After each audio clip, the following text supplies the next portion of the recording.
اعوذ باللہ من الشیطان الرجیم، بسم اللہ الرحمن الرحیم۔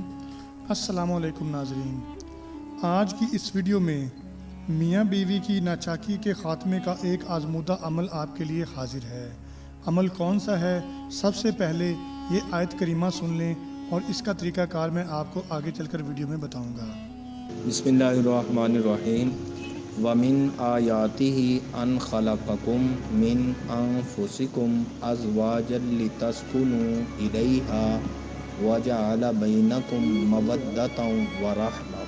اول 7 یوم تک اس آیت مبارکہ کو 707 مرتبہ بعد نماز عشاء اول و آخر درود شریف 11 مرتبہ باوضو مٹھائی برنگ سرخ اور سفید حسب حال سامنے رکھ کر پڑھیں اور صبح کو مٹھائی معصوم بچوں میں بانٹ دیں۔ بعد ازاں 7 یوم کے بعد آپ اس کے عامل ہوں گے۔ اس عمل کو قابو میں رکھنے کے لیے 14 مرتبہ آیت مبارک کے روزانہ تلاوت کرنا ضروری ہے۔ اس آیت کو جائز جگہ استعمال کریں۔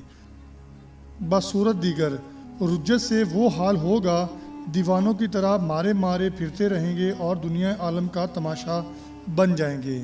اس لیے اس عمل کو صرف محبت زوجین کے لیے استعمال کریں تاکہ ثواب بھی ملے اور رجت بھی نہ ہو۔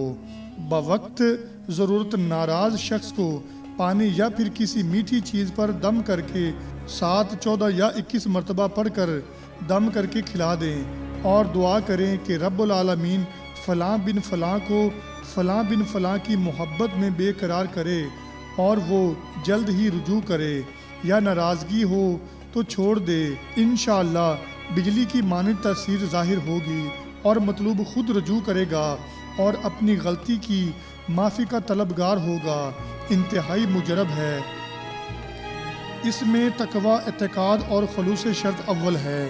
اور یہ ضروری بات بھی ذہن میں رکھیں، میاں بیوی کے لیے اور بیوی میاں کے لیے یہ عمل کرنا چاہے تو صرف مطلوب کے نام کے اعداد کے مطابق پڑھے یا کسی پانی پر، میٹھے پانی پر دم کر کے پلا دے تو انشاءاللہ فوراً اثر ہوگا۔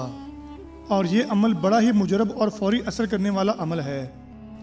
ناظرین، کسی بھی عمل کے لیے نماز کی پابندی بے حد ضروری ہے، تو نماز ہر مسلمان پر فرض ہے۔ نماز کی پابندی کیا کریں۔ امید کرتا ہوں کہ آج کی یہ ویڈیو آپ کو بڑی پسند آئی ہوگی۔ اگر یہ ویڈیو آپ کو پسند آئی ہے تو اپنے دوست، احباب، عزیز و اقارب کے ساتھ بھی یہ شیئر ضرور کریں تاکہ وہ بھی اس سے فائدہ اٹھا سکیں۔ تو میرے چینل کو سبسکرائب کرنا بالکل نہ بھولیے گا۔ ملتے ہیں انشاءاللہ اگلی ویڈیو میں، تب تک کے لیے اپنا اور اپنے تمام چاہنے والوں کا بہت سارا خیال رکھیے گا۔ مجھے اجازت دیجیے، اللہ حافظ۔